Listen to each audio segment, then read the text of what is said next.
Bonjour, bonsoir, JP pour JP Online, une chaîne dédiée aux jeux de rôle et aux mondes imaginaires. Alors une vidéo réponse dans le cadre du RPG Week saison 2, épisode 31, à une question posée par Bruno Tremblay d'Atomic Fusion concernant la longueur idéale pour un background de jeu de rôle.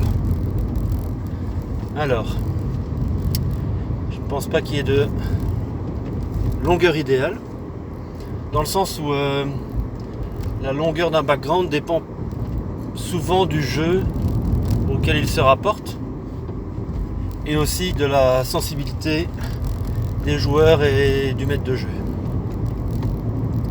Alors autant j'ai déjà imaginé des backgrounds de plusieurs pages pour certains de mes personnages, autant je me suis déjà lancé dans des aventures avec un background qui tenait sur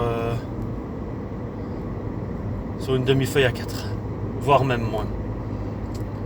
On peut très bien développer un personnage en cours de jeu et j'aurais envie de dire que pour moi le background n'a de sens qu'à partir du moment où il va venir en soutien aux scénarios qui seront joués, ou alors au moins que les éléments du background qu'on a imaginé puissent être pris par le meneur de jeu et développés pendant le jeu.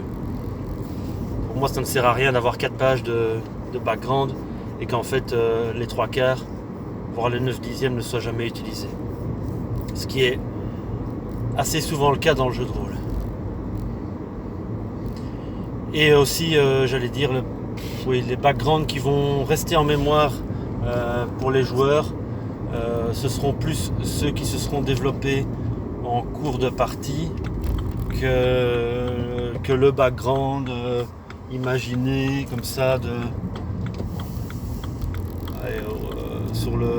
au départ de rien. Un background qui s'appuie sur l'expérience des personnages et sur les aventures vécues aura plus de chances de perdurer dans le temps et d'être développé et de continuer à se développer qu'un background qui vient comme ça à brûle-pourpoint, enfin, ou en tout cas, non pas à brûle-pourpoint, mais qui vient en début de partie sans s'appuyer sur quoi que ce soit comme vécu des personnages. Alors pour autant, il m'est arrivé, notamment pour Cthulhu Dark, d'imaginer un background pour des personnages prétirés. J'essayais autant que faire se peut de garder ce background, de garder une longueur maximum d'une demi-page et d'y mettre des éléments qui allaient permettre aux joueurs d'y puiser de l'inspiration, et aussi des éléments qui allaient permettre de lier entre eux les différents personnages prétirés que j'avais imaginé proposer. L'un dans l'autre, voilà, c'est un bon compromis entre le background hyper long et peu exploité et l'absence totale de background. Voilà. Donc pour moi, ma réponse à Bruno concernant la longueur idéale pour un background de jeu de rôle, c'est que c'est pas la longueur qui compte, et suivant le jeu, suivant les joueurs, suivant les personnages, suivant les aventures qui seront jouées, on peut arriver avec des backgrounds plus ou moins longs ou plus ou moins courts. Voilà.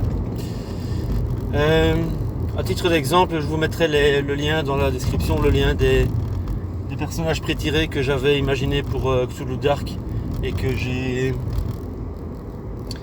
proposé à mes joueurs. Ça vous donnera une idée d'un peu, ce que moi j'estime être à la rigueur le background idéal pour des personnages de jeux de rôle.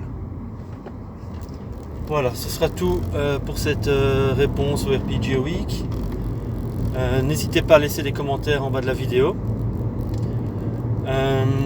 Et je vous souhaite une bonne journée, une bonne soirée ou une bonne nuit, où que vous soyez.